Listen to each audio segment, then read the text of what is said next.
Hey everybody, what's up and welcome back to today's video guys. And today guys, I'm going to go ahead and be showing you how to go ahead and use GoodNotes for a digital bullet journal. This is a very simple thing to do, so make sure to watch this quick and easy video till the very end, follow my steps correctly, so you can make sure that this works the same for you and you can do this yourself.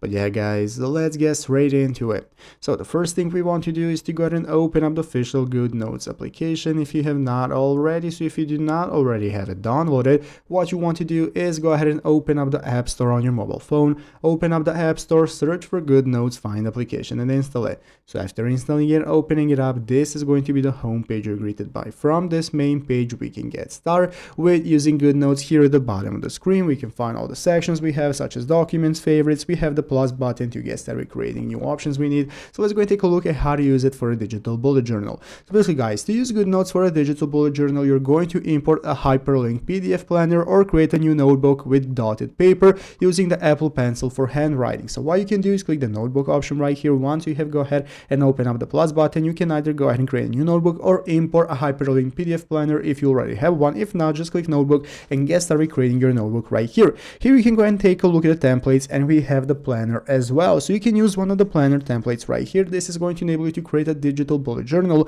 from where you can get started importing your thoughts and entries. So you can go ahead and use any of the options right here. Click create, and once you go and create your notebook, it's going to appear right here where you can get started opening it up, using it, writing it, and that's how it's done. So I hope this video was helpful. If it was, make sure to leave a like, subscribe to the channel. Thanks for watching, take care, and bye.